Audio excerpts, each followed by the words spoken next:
Hello, I am back with another excerpt from Spiritual Growth, Being Your Higher Self by Sanaya Raman.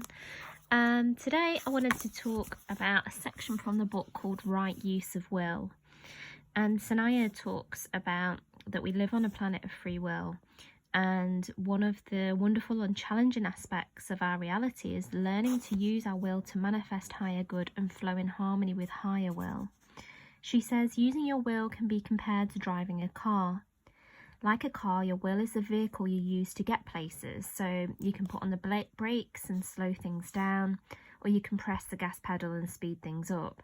So your will can steer you in many directions.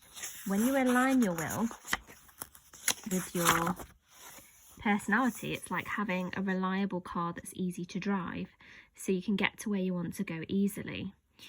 And she talks about in the past, we used force and aggression. So we kind of had almost like a survival-based mentality where we pushed and we strived and we expended a lot of energy to make things happen.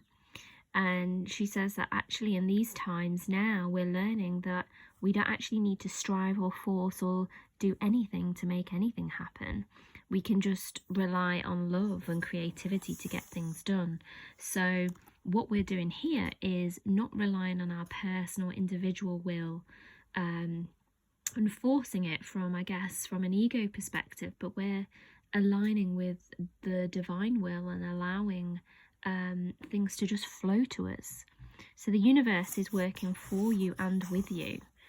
So when we're aligning with the divine will, everything can just happen naturally and effortlessly. She says that many cultures teach us that we need to be hard, manipulative, aggressive. And this view is based on the assumption that the universe is against you and must be conquered.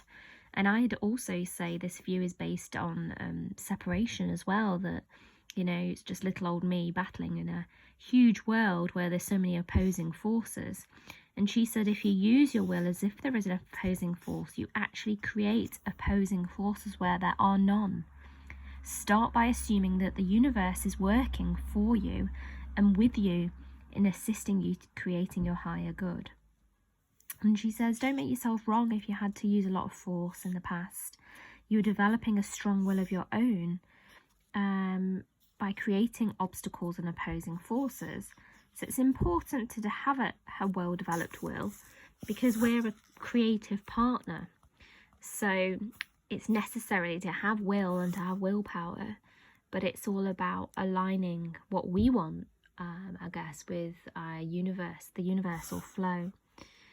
And she says that your will is much wiser than you think.